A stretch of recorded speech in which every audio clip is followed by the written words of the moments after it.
As Morris Day, singer of the group The Time, would say, what time is it? It's time for another segment of Coffee with the Commissioner. Hi, I'm Jonathan Yates with the Culture of Sports. Today we're in Madison, Wisconsin with Dr. Gary Carner, the Commissioner of the Wisconsin Intercollegiate Athletic Conference, or the WIAC. Dr. Garner, thank you for taking the time to be with us today. Thanks for having me.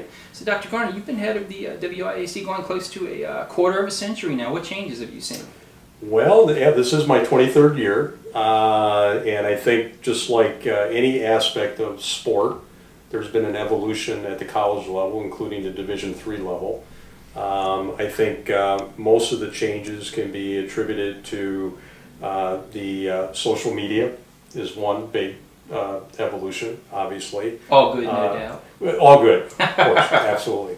And everything that comes with that in terms of exposure and opportunities that also presents in terms of exposures for our sports programs and communicating out to the public. I mean, when I started 23 years ago, we were still faxing out our press releases and things like that once a week, and now, you know, of course, everything is instantaneous. So that's one of the biggest changes, just in terms of an operational standpoint. Well, clearly something is working under your leadership in this evolution. I checked the polls before the interview, and schools from the WIAC are again dominating. Yeah, we've had a lot of success through the years. We've been very, very fortunate. This conference has captured more NCAA Division III national championships than any conference in NCAA history. So we're very, very fortunate in that respect. And it is one of those things. It's a challenge to keep that status where it is. And but every year we seem to rise to the occasion, and this year is no exception. I think we have 4 football schools, for example, right now in the top 25 in Division III in the rankings and things like that. So year in and year out, we're going to be in the mix in most sports for a national championship. Recently I interviewed some of your athletic directors. I was very impressed to hear how well the student directors do academically too. Yes, I mean our student athletes, so over 50% of our student athletes earn a 3.0 or better GPA each and every year. And our student athletes also graduate at a higher rate than the normal student body. So that's another thing that we're very proud of, is the academic success and the academic achievements of our student athletes. So what are the benefits of being a student athlete at a school in the WIAC?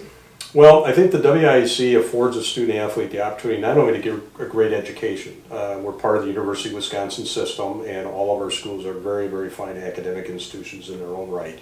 But it also affords them the opportunity then to be able to compete at the highest levels of Division III athletics. Again, our success speaks for itself, and a lot of students who aspire to be athletes at the same time choose to come to a WIAC school because they know that they're going to be in the mix for national recognition, national championships, and those types of things. I think the other part of it that's somewhat unique to the WIAC is that we have an incredible fan base. We have over 400,000 living alumni in the state of Wisconsin alone. The state of Wisconsin alone? Yes, just in the state of Wisconsin alone. So you think about that number and that base. So that in turn then also gives us a great deal of media attention. As I like to tell people, I don't think there's any place in Wisconsin, any small town, wherever you want to go, there's a connection to the WIAC. Now it all flows to the top with you. I mean, how do you look upon this responsibility? What's your leadership style? Well, I'm kind of old school, as I'm sure a lot of my athletic directors and coaches and others would tell you. So I probably have more of the lean towards more of the autocratic style than what might be more in vogue today. But I'm also a firm believer in that if you're a leader, you need to lead. Mm-hmm. And I try to do everything I can to convince my athletic directors and the chancellors to whom I report to that I'm obviously going to be an advocate for what's in the best interest of the conference. And it may not always be in the best interest of an individual institution, but that's going to be my focus. And I think they'll tell you that I'm very outspoken when it comes to those kinds of issues, that we need to look at the conference in its totality and what's going to be in the best interest of the conference. Now, how has your leadership style evolved over the decades, from working in Colorado with high schools there to the NCAA to now with the WIAC? Well, again, as I said earlier, I'm a little bit old school. Not your first year out of college. No. I'm very close to retirement now at this point. As a matter of fact, I'm one of those people that still carries a Franklin planner around. So I get ridiculed a lot for that, particularly from the younger people. So I mean, I think my style has evolved in the sense that I try to be, maybe not always successfully, but I try to be more collaborative and seek input from our various constituent groups, whether it's our student athletes, our athletic directors, our senior women administrators, our faculty reps, and of course the chancellors. Now, do your athletic directors, which is a very diverse group and certainly one of high quality, do they buy into that program? Or? Yeah, I think so. I mean, again, it's a unique culture in our conference in that all of our schools are part of the same university system. So not only are we all within the same state, but we're all part of the same university system. We're all part of the state of Wisconsin as the general umbrella. So there's a lot of, we're very homogeneous in that respect. I mean, we basically, our institutions are very similar in terms of their academic profile. Many of our policies and practices are common because it's a theme that runs across the entire university system. So I think there is a real sense among our athletic directors and others that this conference is really unique and it's something very special, not only to the state of Wisconsin, but the recognition that it brings us nationally, our institutions in the state. And I think that's something that they value and they want to make sure that continues for many years to come. And when did you first realize how special the conference was? Well, I'm actually a student of the conference in a sense. I went to one of my schools, UW Stevens Point, where I got my undergraduate degree, and then I got my master's and doctorate from here in Madison. So I've spent most of my life period, in Wisconsin. I did spend 8 years at the NCAA when they were in Kansas City prior to coming here, and as you referenced earlier, a few years in Colorado, but for the most part I've lived in Wisconsin. So it's something that I kind of grew up with, so to speak, and it's something, I think because of that I really treasure and I value, and I want to make sure that when the time comes for me to step down, that this is something that continues on in perpetuity. And when did you first decide you wanted to go into college sports administration and management? You know, I think it was, I'm going to go back in time. At one time I was actually an elementary school administrator, okay?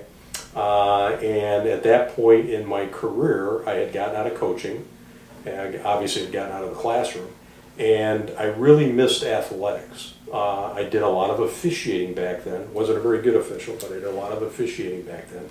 But other than that, I really didn't have any ties to athletics, and I really missed it. And I didn't want to go back into coaching, so I decided at that point that I wanted to be an athletic administrator. And so I came back. Did anybody inspire you or any one thing? I don't think at that point in my life necessarily, but once I made that decision, there were some unbelievable people that assisted me, like many others in this profession, assisted me in my career and reaching my career goals. So at that point, I decided to come back to the University of Wisconsin here at Madison, and only because you couldn't get into WIAC school for exactly, graduate school. That's correct. All those rejections. Well, none of my schools offer a doctoral program, so I had that rationale as well. So I came back to Madison here and entered the PhD program in higher ed administration, because at that point I decided that I really wanted to pursue a college athletic administration career as opposed to a high school career. Or K-12 career. And so that's kind of where it started. And when I came back here to the University of Wisconsin, there were a couple of people like Elroy Hirsch, which is a name that you're probably familiar with, who was the athletic director at the time. His associate athletic director, a gentleman named Otto Breitenbach, who just took me under their wing and helped me along the way. And it's something that I'll never forget. And it's something that I try to continue to do. It's kind of pay forward. I kind of try to continue to do that today for young people. Do you notice more and more young people asking you about how do they go career in college sports administration? Absolutely. We have an intern program here in my office. I mean, my office, as you notice, is very small. As are most Division III conference offices, our FTE is 2.5. But every semester I bring in an intern, and also one during the summer. And through the years I've had over 50 interns, all of which, at least when they came here, maybe not always when they left, but when they came here wanted to pursue a degree in athletic administration, not necessarily at the collegiate level, a lot of them did, but some maybe at the high school level, some went the recreational route, etc. They ain't going on to any jobs we would recognize. Yes, actually, one of my athletic directors, Kim Bloom, who's the athletic director at UW La Crosse, was an intern in this office. Really? Did you see greatness in her even back Yeah, then? she had a lot of potential, and she's fulfilled that potential. She's done very, very well. She's a very good athletic director. And so yeah, we've had some go on and go to the professional levels and so forth, and very proud of that. But my point is that aside from our intern program, I constantly get emails and phone calls from young people just wanting to sit down and chat. You know, how do I get into this business? What is the best route for me to go academically and so forth?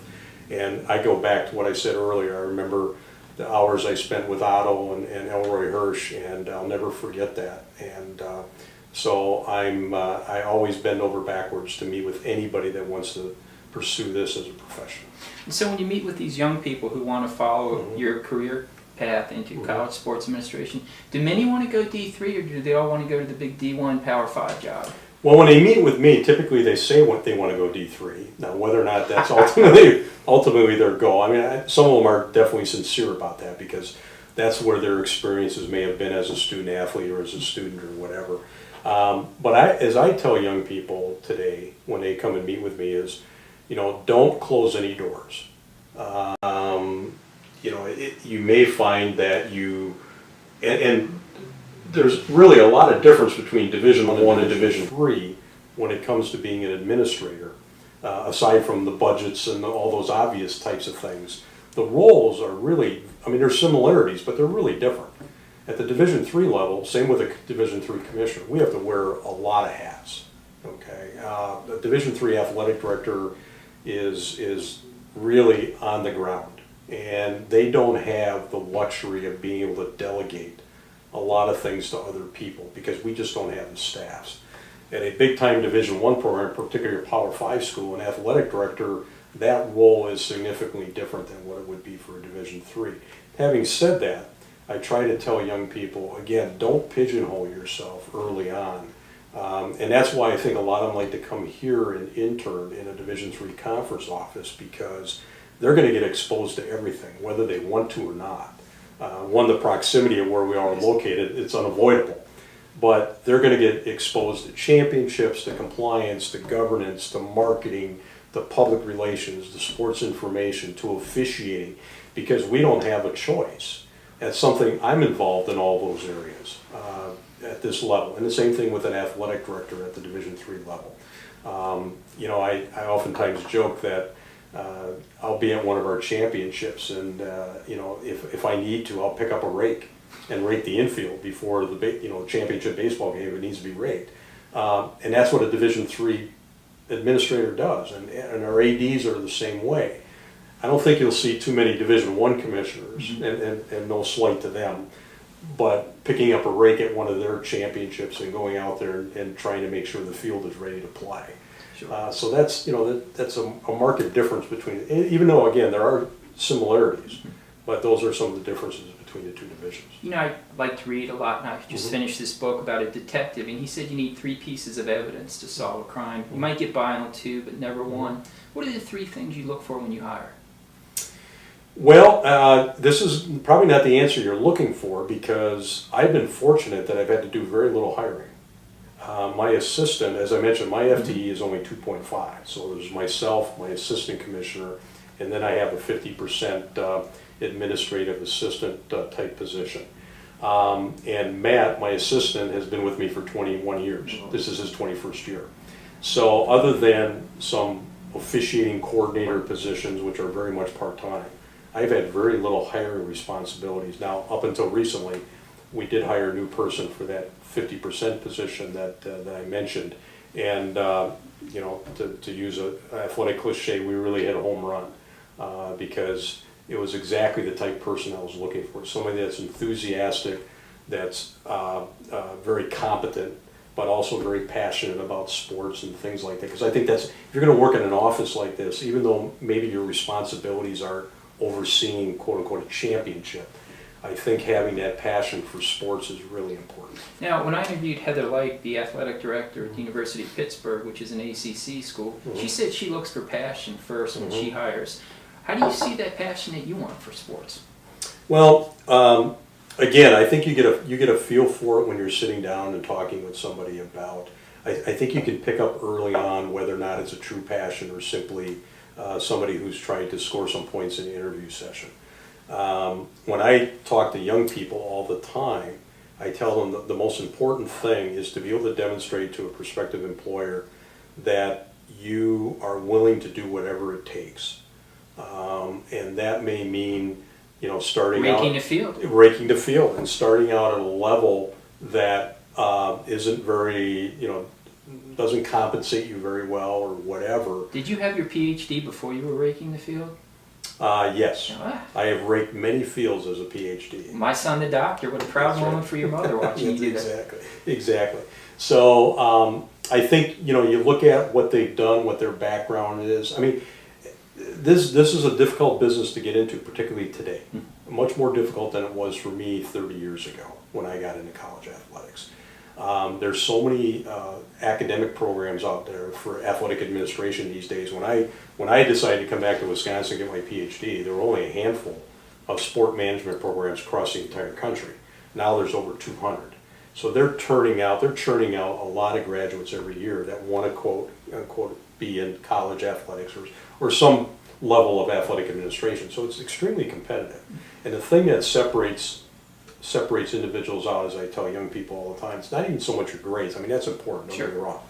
But it's more, what have you been willing to do to get you to position yourself to be in this business? And again, some of it may be very menial type things. As I mentioned, when I came back here and got my doctorate, or was working on my doctorate back in the early 80s, now mind you, I had been a principal, assistant principal of an elementary school, okay?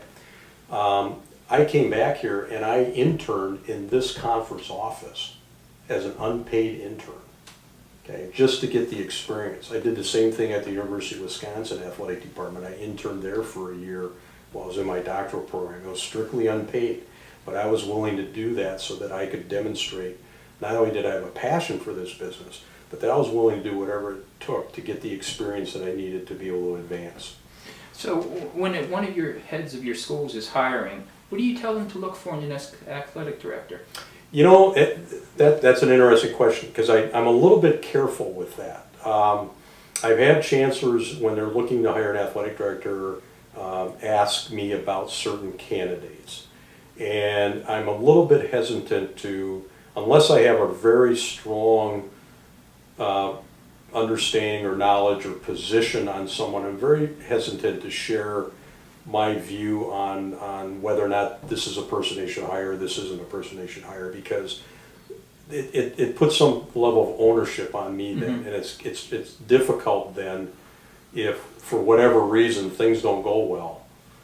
Then I've got a chancellor looking at me and saying, well, you endorsed this person or you suggested I hire this person. So I'm a little bit, I play that pretty close to the vest. I mean, I don't typically get involved in those kinds of searches unless, again, I know something that I feel is important enough for that chancellor to know about a candidate. Then I will obviously share that information. But typically, I try to keep an arm's length. At what times do you have to be proactive? When it comes to hiring, is it referring? First in hiring, and then overall as a commissioner. Yeah, well, in the hiring area, I kind of keep an arm's length when it comes to coaches and athletic directors and those kinds of things. In terms of things generally, again, there's a lot of things that come across my desk, whether it's scheduling issues or officiating matters, sportsmanship issues, a lot of times related to officiating. Where I have to step in, or student athlete behavior or student athlete eligibility issues. I mean, I don't think there's anything harder in my job, quite frankly, than to say to a student athlete, you're not eligible to play. So they have to have a one-on-one with you? No, not necessarily. I'm just saying, I'm the one that in some cases conveys that message because they're not eligible per conference rules, where the school contacts me and asks me about making an interpretation on an eligibility rule or something like that, or maybe there's a waiver request that comes in to waive one of our eligibility rules. And we have a committee that reviews those types of requests. But my point is that that's that's one of the most difficult things, is to convey that message through the institution or whomever, that this young man or this young woman is not eligible to play. Now, sometimes it's unavoidable. You have to do that because by rule they're not eligible, and sometimes it's a conference rule, sometimes it's an NCAA rule. But I take that very seriously. It's not something I'm ever cavalier about, because I think, again, student athletes at the collegiate level, it's such a small window. And most of our student athletes, as you probably know, aren't going to go on and play at another level. I mean, we've had, our conferences have plenty of student athletes that have gone on and played professionally. I mean, we're very fortunate in that respect. But for 99% of our student athletes, this is going to be probably the end of their competitive playing career. So I take that very seriously. When you are in a position where you have to say you can't play, again, I'm cognizant of the fact that, again, they have a very short window. And then after this particular career or this particular portion of their life, they're not going to have a similar competitive experience in the future. You know, when you talk about your student athletes, I've interviewed 3 of your athletic directors from Whitewater, Oshkosh, and Plattsville, and it just amazed me how seriously they took their job and, you know, taking care of the student athletes and, you know, wanting to make sure. Do you get to interact with individual student athletes that often? You know, I don't have regular interaction with student athletes. I don't have a campus here in Madison. As you know, I'm located here in Madison because I'm part of the University of Wisconsin system, and they're headquartered here. So my interaction with student athletes is limited to when I go out to games, and even more so championships. That's my opportunity to have some interaction with our student athletes. I'm at virtually every championship that we conduct. The only time I miss a championship, quite frankly, in 23 years, I think I've missed maybe 3, other than those where there's 2 championships going on the same day and I can't be in 2 places at once. But other than that, I haven't missed a championship in 23 years because... So your job's pretty much 24/7 in season. It is. Again, you know, I'm not going to suggest to you that it's like an athletic director where they're at events, you know, I don't want to say 24/7, but 7 days a week and in the evenings and that type of thing. But on the flip side, you don't have to worry about the trash on the field either. That's true, or raking the field. Those days are long gone. Yeah. So my point is that with student athletes, most of my engagements are championships. Now we do also have a student athlete advisory committee that's made up of 3 or 4 student athletes from each campus. And how seriously do they take that committee? They take it very seriously. Very seriously, and I meet with them in the fall. We have an in-person meeting, and then we have a conference call in the spring. We talk about conference-related matters. A big part of what they focus on is community service. What is it that we can do as a conference and them as individual student athletes in their institutions? What are some of the community service programs you're most proud of that WIAC has accomplished? Our primary one as a conference is Special Olympics. We are very big supporters and involved in Special Olympics. I just came off, as a matter of fact, I was on the board of directors of Wisconsin Special Olympics for the last 7 years. I just came off the board here recently. And so that's a big focal point of our conference level. So does each school do something individually, or do you move forward as the conference? We've done some things as a conference, but again, it falls back to the schools a lot. But our student athletes will get involved in assisting with Special Olympics tournaments or events. We do some fundraising. In your part of the country you're from, you probably never heard of polar plunges. Sure, we have those every year in the Chesapeake Bay. There you go. Yeah. Okay, well, you can imagine how it is here in Wisconsin. we can do polar plunges about 9 months out of the year. Well, there's no one ice fishing in the Chesapeake Bay. I can tell you that right now. And so polar plunges is a way that our student athletes will go out and jump through a hole in the ice in February and raise money. As a matter of fact, I've done 5 polar plunges myself. So I'm a little bit crazy in that respect. You know, you speak about the part of the country where I'm from. I was doing a segment of my show about how sports heals, how people, you know, use sports to help bring things there. And in Maryland, they have a thing called Unified Sports. Yes. Which is where Special Olympics, special needs students combined with the regular athletes. And when I was talking to the head of that, she said that the parents were very surprised see how nice that their teenage children were when they were paired up with their special needs teammates. What most surprises you about the community service programs? Just the number of hours that our student athletes put in towards community service. I mean, Special Olympics is just one example. And again, our student athlete advisory committee, That's one of the things that we talk about the most. And in the spring, we actually designate a 2-week period. We call it the Community Service Week, but it's really 2 weeks, where every campus is expected to be involved in community Did you service bring that activities. about, or was that in existence? I brought that about, but again, I want to suggest it's anything unique. It coincides with the NCAA Division III week. It's usually about the same time, and again, it's a big emphasis on, even though our student athletes are involved in community service activities throughout the year, but that 2-week period, we make a special emphasis on community service activities, and each institution is expected to report back. One of the things that we're doing this year, which is really going to be neat, is one of my frustrations has been in the past that it's really difficult to quantify what we're doing. Okay, I mean, anecdotally, we know that our student athletes are putting in hundreds of hours of community service, but I've never been able to produce the data. Well, this year we've contracted with a service called Helper, and it's an app that our student athletes will have on their phones, so they can record their community service hours. And at the end of the year, we'll be able to compile what the number of community service hours that have been put in by our student athletes at the institutional level, but also I can aggregate that and reflect what the conference has done as a whole. And I can't wait. So let's take that from the empirical to the individual. What have student athletes said to you about this community service that has made you so proud and so pleased to be the head of the WIAC? They really embrace it. I mean, and again, I'm not at the institution level, so I can't always speak to just, you know, what the interaction is at that level, but at my level with the Student Athlete Advisory Committee in particular, they really embrace it, and they see that this is not only about what they're doing today, it's about what they're going to be doing in the future. And that's one of the things that we emphasize a lot with our Student Athlete Advisory Committee. It's because the student athletes that serve on that committee, they're student athlete leaders, and in many cases they're student leaders. Okay, we know that already. Otherwise, they wouldn't be there. They wouldn't be as part of that committee. So one of the things that I try to emphasize to them is this is just the beginning. Okay, what's really going to be important is what you do when you leave here and go out into the community.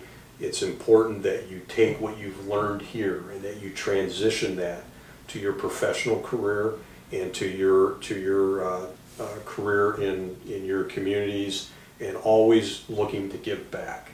You know, I heard the term the other day with some of our athletic directors, servant leadership. Yes. Great concept. So again, the emphasis is as much about not, you know, more so than what you're doing now, but how this is going to help you in the future.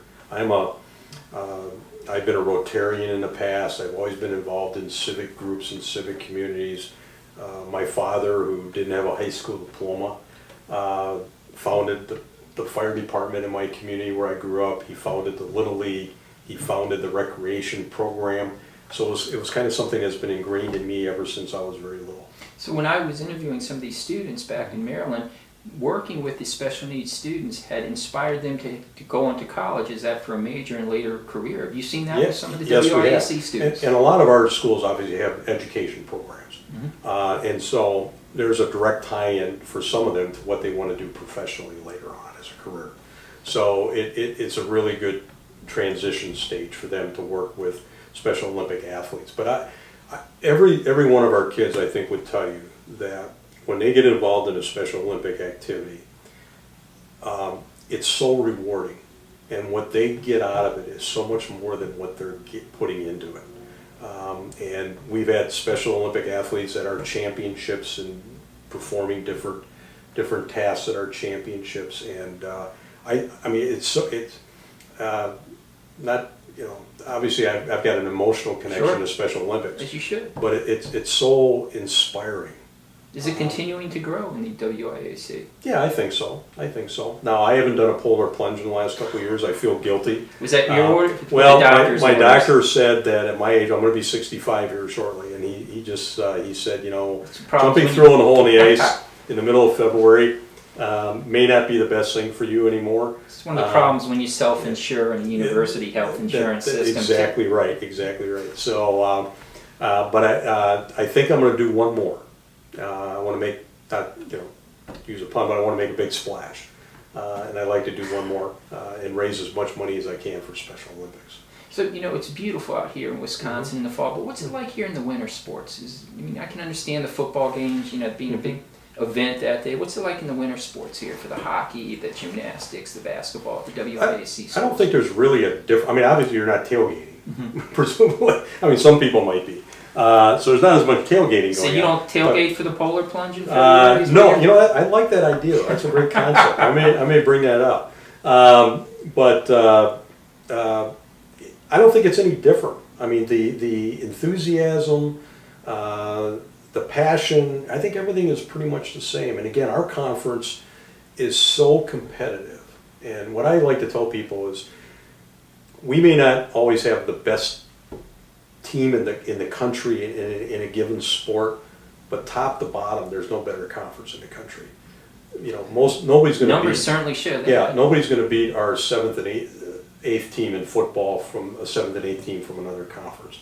And why is that, do you think? Wisconsin is not the biggest state in the country by any means. No, but it's so competitive, and 80% of our student athletes come from the state. And that, and because we have a great K-12 education system here, we not only get good students and good athletes, but we get good citizens too, and that's all part of it. That's all part of the equation. Very, very important. And we get the young people that we get at our campuses are extremely competitive. They want to compete at the highest levels. Many of our coaches are from the state originally, have come up through the ranks, so to speak. Even our officials. I mean, most of our officials are kind of homegrown. And there's a familiarity in this conference, which is really unique. And 90% of the time, that's a positive thing. Sometimes the familiarity is not always a good thing because people, you go to one of our basketball games, a lot of people in the stands know the officials by their first names because they've seen them for 30 years Sure. at the high school level and now at the college level and so forth. So sometimes it gets to be a little bit dicey. Well, I've often said, Midwest nice has nothing to do with college sports. No, you got that right. That's for sure. That's exactly right. I've been at our games where I'll have two grandfathers who are, good-naturedly bickering back and forth about the game they played against each other 40 years ago or 50 years ago in that same facility or whatever. This conference has been around for over 100 years. We're the 9th oldest conference in the NCAA, and there's over 100 conferences. So, again, the history, the culture, the familiarity, I think I'm safe in saying that there's nothing like this in college sports anywhere. Let me ask you a question about another book I read. It was Airtown, about a small town in Sweden with a great hockey team. And as the legendary coach was retiring, he said to his replacement, a great athlete's like a thoroughbred. It does what it does for the thrill of the race. The job of a leader is to make it run for its team. How do you get not only the athletic directors, but the coaches and the student athletes to realize they are representing your conference. They are representing the WIAC, not just themselves anymore. They're just not playing the sport for the thrill of the run like the thoroughbred. It doesn't take a lot of convincing. We have student athletes that come here. Obviously, they're coming here for an experience at that particular institution, and also for the academic side of things and everything else. But there is, I think, among our student athletes and our coaches and others. And the athletic directors too? Yes. There's something special about being a part of this conference. And obviously the success has something to do with that. But I think they recognize the uniqueness, again, the culture and everything that goes into this conference. So it's not a hard sell on my part for people that come in here and want to be a part of something that's so unique and very special. And again, I go back to, the fan base, the media attention is, it's never what we want it to be, don't get me wrong. Sure. But compared to much of Division III, it's really special. And I'm not here to speak for the NCAA, but I think I'm safe in saying that they love to have NCAA championships in Wisconsin because they know they're going to be run very well by my campuses that are hosting them. There's a lot of experience. Exactly, and also they know there's going to be good fan attendance and also good media attention and everything devoted to it because of the uniqueness of the WIAC and how important this conference is to the state. We've had people in the media and so forth comment about this is really a treasure, so to speak, for the state of Wisconsin to have this conference and to have it be so successful, and 80% of the student athletes that come from the state. It's, again, I know I've overused the word unique, but it really is a unique experience. During election year, is going to a WIAC game a must-stop for a politician running for office? I haven't seen, President Trump at any of our games just yet or anything. I don't notice too many politicians at our games, but I'm not saying that they're not there. But I don't think too many of them are using that as a way to stump for their candidacy, as far as I know. There may be more of it going on there than I'm aware of. But. Let's go back to selling the success of the WIAC, which you mentioned previously. When I interviewed Derek Carter, he's the athletic director at Coppin State, he said he takes a lot of pride in that he knows that if his student athletes and his coaches do well, a Power 5 school is going to come after them. I mean, how do you feel about that, knowing that if your athletic directors perform well, your coaches perform well, your student athletes perform well, there's a good chance they might be leaving for a bigger school? I'm all for it. As I tell our people, and I think our people know this too, it's not that they need me to tell them, but we've had a number of our athletic directors in this conference that have gone on to even Power 5 athletic director positions. The current athletic director at University of Illinois was at UW La Crosse. Sean Eichhorst, who was at Whitewater, played football at Whitewater, and then was AD at Whitewater, was most recently the AD at Nebraska. So we've had that upward mobility. Head football coach at University of Buffalo. Yes, Lance Leipold. Yes. A number of the coaches that have made a name for themselves here at University of Wisconsin have WIAC connections. The current head football coach, Paul Christ. His father was the athletic director and head football coach at Platteville, and Paul coached there at Platteville. Bo Ryan, of course, a name that everybody's familiar with, won 4 national championships at Platteville. His successor, Greg Gard, was a student at UW Platteville, was current head basketball coach at Wisconsin. Prior men's ice hockey coach at Wisconsin, coached at UW Eau Claire. I mean, I could go on and on. We jokingly refer to it as the WIAC connection. I always tell Madison that UW-Madison, they owe me finder's fees. But we've had a lot of our people that have gone up. Dick Bennett, another great example. Dick Bennett was a coach at UW-Stevens Point when Terry Porter played there. Went on to coach at the University of Wisconsin. So we're very proud of that, and we do everything we can to facilitate that. And another example I'll use is officials.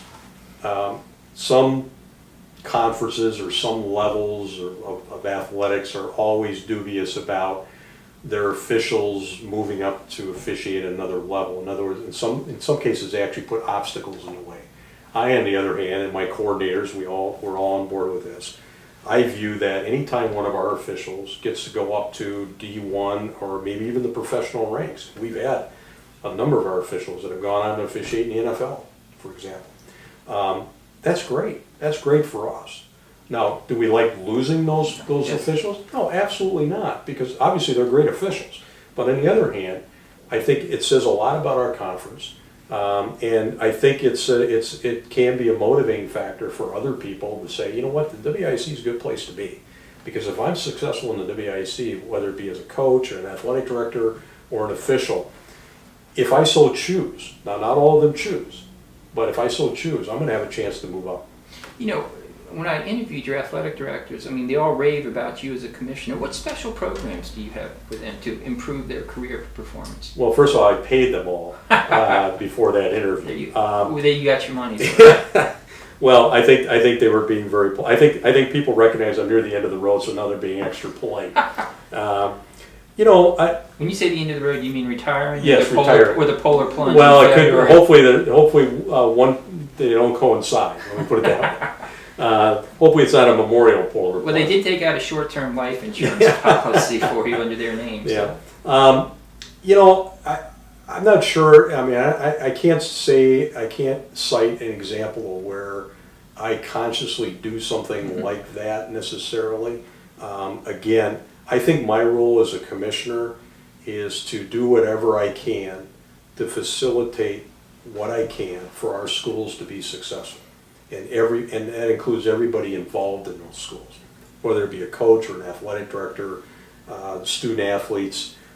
It's my job to put them in position as best I can influence things. I mean, I can't influence everything, obviously, but as best as I can influence things, to put them in a position to be successful. And if at the end of the day I can look myself in the mirror and say, you know what, I did everything I can to make that happen, then I'm going to be very pleased. So I recently interviewed an athletic director who has a very successful esports program, and he told me he's starting to get more and more phone calls from the Power 5 ADs asking what this esports is all about. Do you have other conference commissioners calling you and asking you, you know, how are you successful there? What is it about the WIAC? How can we replicate that success? I get some of that, but I think probably more indicative of that is, and I think part of this was when I came to the WIAC 23 years ago, I came from the NCAA, and I had, that was a training and a background that I could never replicate. Let's stop there for a second, because so very rarely do you hear something positive about the NCAA. Tell us some of the great stuff about the NCAA that was so important. Well, the NCAA, I think sometimes people forget that the NCAA isn't the staff that's currently in Indianapolis. The NCAA is the membership. And the staff, for the most part, are basically delivering the message or whatever it is that the membership wants it to. Now, I'm not going to suggest to you that the NCAA doesn't shoot itself in the foot from time to time. They obviously do, and they did when I was there, and they continue to do that, and they'll continue to do that in the future. But I think the training that I got there, and again, you're talking about someone who had been a school administrator. It's not like I was fresh out of college. I learned so much during those 8 years that I was at the NCAA, particularly about how to deal with different groups, how to deal with presidents of universities. Do you think every athletic director should do a stint at the NCAA? Not necessarily. I think I will say this, and obviously a great many of my colleagues did not have an NCAA staff experience, but I think what I learned at the NCAA is more transferable to being a commissioner than it is to being an athletic director. Okay, I think there's more similarities there, and the transference of skills is more applicable to this position than it would be for an athletic director. I'm not saying it would be a bad thing for an athletic director, don't get me wrong, but you'll see that most NCAA staff members who are now out in the membership are commissioners or in conference offices as opposed to being athletic directors or at the institutional level. Again, there are exceptions to that. But I think the skill set that you learn at the NCAA, again, is more transferable to being in a conference office. Now, I taught at the University of Iowa in their Department of Recreation and Management, a class on the politics of sports. And one thing we talked about in the students was we seem to be on what's the third wave of athletic directors. You know, the first wave was your traditional, you know, the retired coach or something like that. He moves up into the office, something like that. Then the second wave sort of became those who shifted over from going into coaching, like a W. Al or a Judy Ruse or someone like that, and then playing, and then decided, you know, this isn't for me, I want stability, and they became an athletic director. But now we seem to be in a third wave. Those, my students at the University of Iowa who were going, you know, recreation and sports management, which as you pointed out previously in the interview, there's now over 200 departments offering that. How do you see the fourth wave of athletic directors changing? What changes do you see in the future for those holding the job? That's a really good question, and I haven't contemplated that, but off the cuff I would say that the pressures in the job are enormous, even at the Division III level. I mean, the pressures that my athletic directors have to run successful programs, to run clean programs, to provide a positive student-athlete experience, to balance the budget is just incredible. The time demands on them are enormous. And at the Division I level, obviously, in some cases, that's just ratcheted up. And I think you might see fewer people coming out of some of the traditional athletic administration programs and coming out of whether it be the world of business or even having law background, and some of them do now, don't get me wrong. Jack Swarbrick and or law backgrounds and those types of things. And people, and again, it's as I alluded to earlier, the job description is different at Division I than it is at Division III because of the resources, you know, and at the Division I level, again, you're more of a band leader, so to speak, where at the Division III level, you're in the front row. Exactly. I mean, you're the one that's, you know, stepping in and confronting the fan that's yelling at the official profanities at the official. Okay, so it's a different job description, but I think you might see more of that. And again, not to sell short the academic preparation programs. My own son wants to go into sports law, as an example. That's what he aspires to do. And I've encouraged him to do that. Not necessarily go into sport management, but go into sport law or sport business or something along those lines. It's a difficult job. It really is. You're trying to please so many different constituencies. And with the social media today, I mean, every move is documented, Yes. every decision is documented, every decision is immediately communicated, even at the Division III level. And that's something that, again, at my age, I'm having a hard time keeping up with sometimes. So President Wallace Lowe, the head of the University of Maryland, he said the athletic department is the front porch of the university. It establishes the brand to everybody who looks at it. When you look at the recent global rankings of the top universities, American schools dominated. And the ones at the top, Stanford, UCLA, Berkeley, they all have big-time athletic programs. Do you think that the athletic departments have a critical role in the university's overall academic reputation? Absolutely. And I don't think those are exclusive goals, in other words. I think some people have the impression, people out there in the public sometimes, that having a outstanding academic program and having its outstanding athletic program, however you want to define that, are conflicting It's goals. exactly the opposite. Stanford, Duke, they somehow manage. And right here, I mean, we're on the University of Wisconsin campus. Well, Ohio Northern University did a study that showed a strong athletic department can enhance the academic reputation by nearly 20% for a school. Yes, A absolutely. strong English department is not going to get your football team rated higher next week, that's for sure. I'm not going to comment on that because I'll have a bunch of English professors emailing me next week. But again, I think they work hand in hand. And one of the anecdotes I've shared with people when I talk to service groups and so forth is when I was with the NCAA, and I travel around, invariably people would ask me, where are you from originally, and where'd you go to school, and I would mention UW Stevens Point.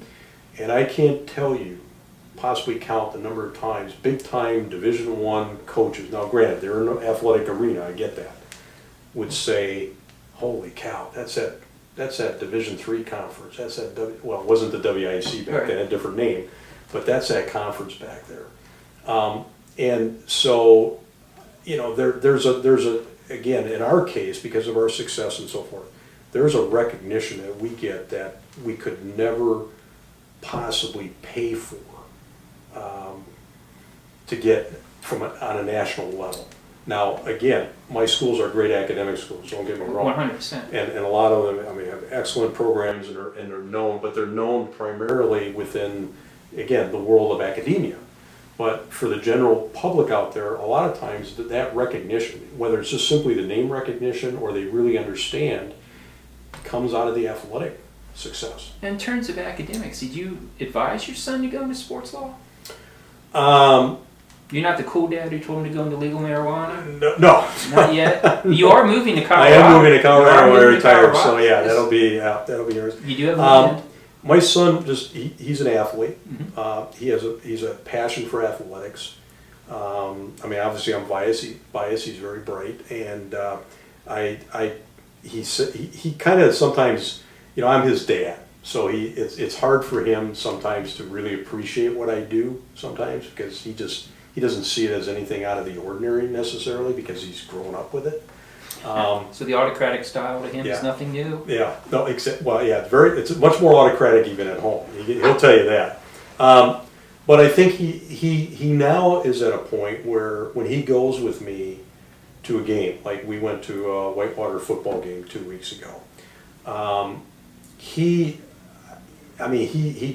really enjoys the atmosphere and everything about it, and even though I'm his dad, I think he appreciates it because I get to go. Sure. Unlike a typical fan, okay, I get to go on the sidelines, I get to go up in the press box, I get to go basically wherever I want, and I think that has made an impression upon him, and he loves sports, and so I have told him whatever my advice is worth, and a 17-year-old is willing to listen, is, if you want to go in the world of athletics, that's great.